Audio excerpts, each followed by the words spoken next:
Hi guys, this is Yunash Sharma, and in this session we will discuss the DAX function top N and dynamic top N in Power BI.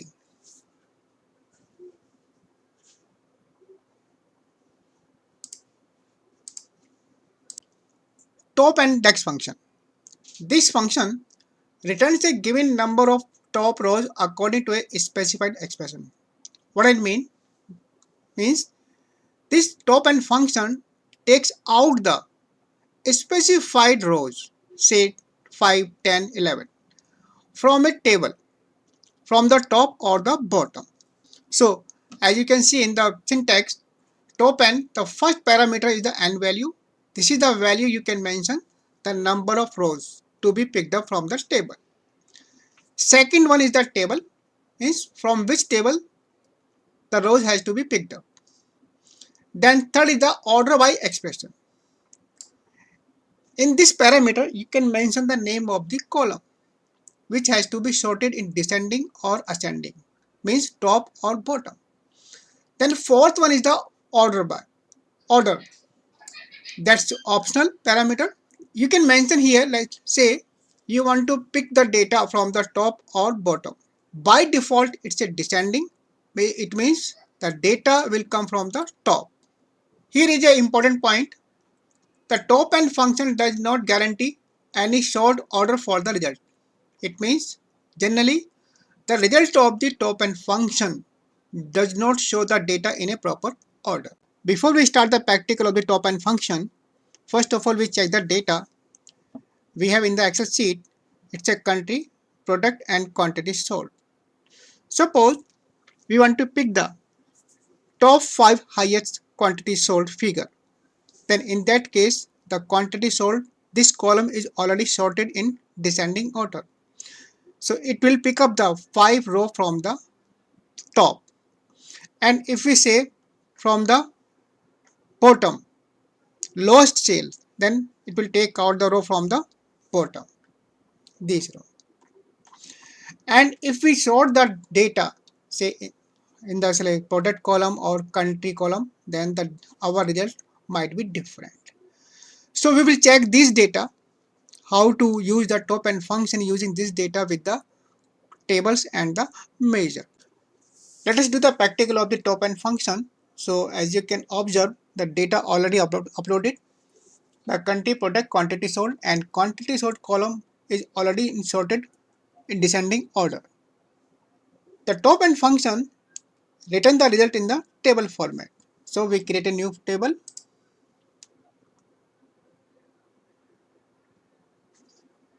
and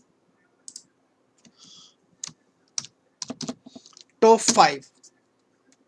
Then top N, first parameter number of rows, say 5, and second is the name of table, from which table.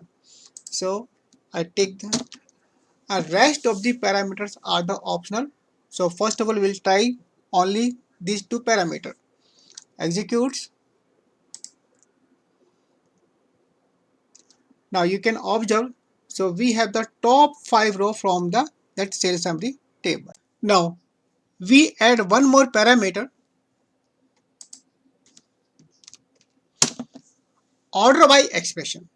So far no column was considered for the taking out the data from the top or bottom. So we'll mention the column here, quantity sold. It means this column or this expression will be taken as a consideration for taking out the data from the top or bottom. So if I execute this now, so you can see still the figures are same, but as I told you, the result of the top N function might not be in a proper order, but figures are the same. The highest figure is the 1,999, then 800, then 350, 300 and 150. Suppose if I add one more parameter, ascending or descending. By default it's a descending from the top. Suppose I want to pick the data from the bottom, then say ascending. Now I execute this one. So these are the data from the bottom, but now we have the 7 row rather than 5. So here again one important point is here. If there is a tie in the same range, say you can see the 12, 12, 12, 12, and again 7 other 2 times. If there is a tie in that range, then that figure is also included. That's why we have the 7 rows. Now if I change, say, quantity sold, I make it product. You can observe we have the pencil descending order because we have the many product, pencil, mouse, pen, pad. So pencil is on the top in the descending order, and we have the 5 top figure quantity sold for this pencil. So we cross check in another table, product, this is in a descending order, and we have the 5 figure from the for the pencils the top. Now we'll check how to use the top and function in measure.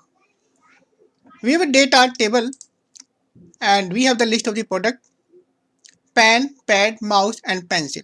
Suppose we have to calculate the top 2 highest sale for the each and every product. It means for the pen, top 2 highest sale, for the pencil, top 2 highest sale. So we have a table. In the table we have the list of the product. Now we create a measure,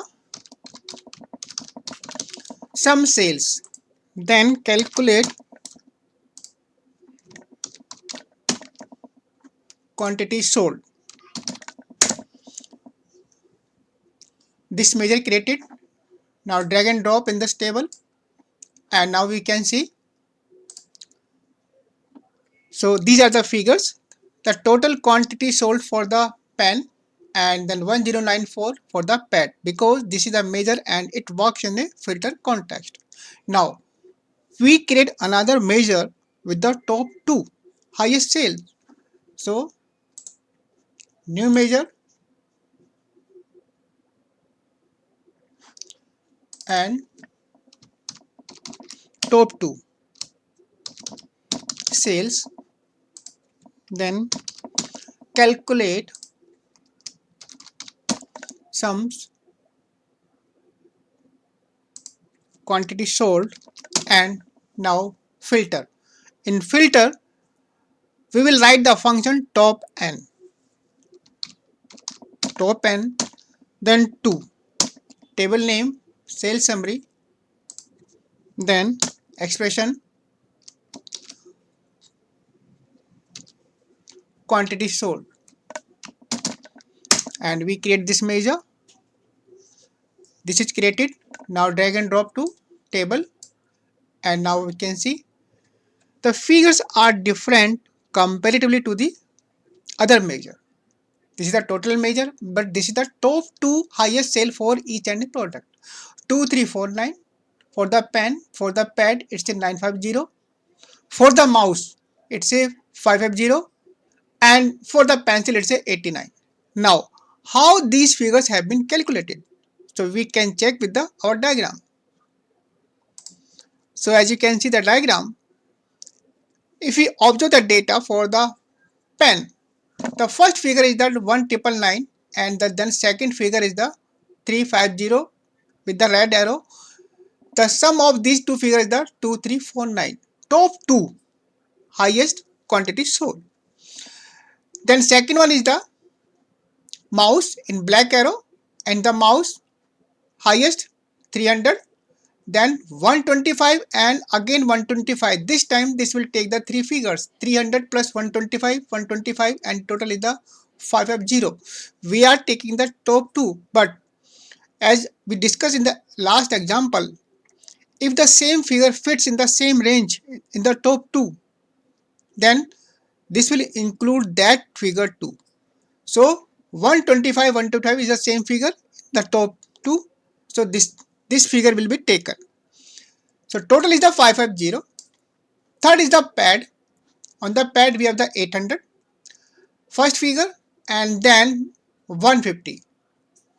The total is the 950, and for the pencil in grid arrow it says 67 and 22. The total is the 89. Top two highest quantity sold. Now, so if we verify the figure are same as we checked in our diagram. So this is how you can use the measure with the top n function. Now the dynamic top n with the measure.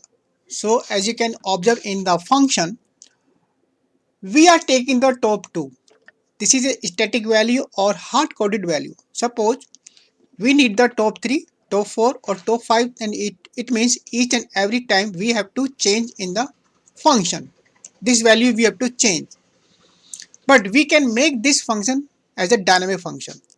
Means we can define the variable here and we will take the slicer. We will pass the value. We will supply the value from the slicer. Say top 1, 2, 3, 4, 5, and then the variable will be replaced with that value from the coming from the slice. So first of all, we create a table, data table.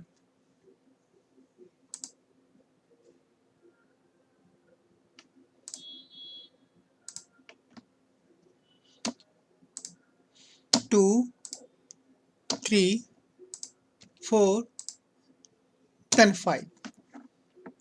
Then table name say top n list and load this table.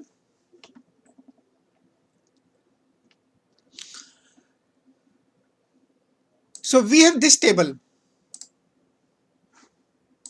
top n list and we have a column. The name of the column is a column 1. The data is the 1, 2, 3, 4, 5. Now we take a slicer and drag and drop this top n table in this slicer.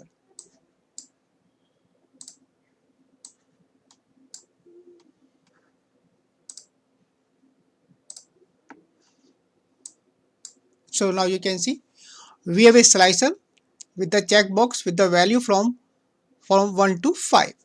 Now we'll create a measure, dynamic measure.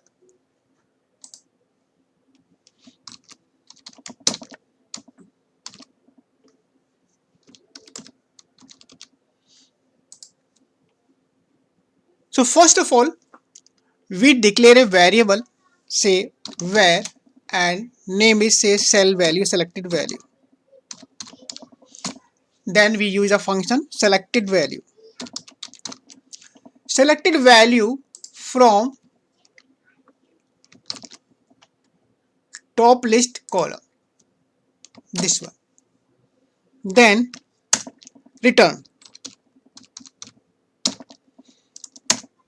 Now calculate some quantity sold, then top n. This time we will not define some static value, we will take the variable, and that variable is taking the value from the selected value dex function, and the selected value dex function is taking the value from the top list table, and that table has been defined in the slicer. So cell value function. Now table name, sales summary, then quantity sold. So I explain this function. First of all, var function, it's a declaration. Then this is the name of the variable. It could be anything.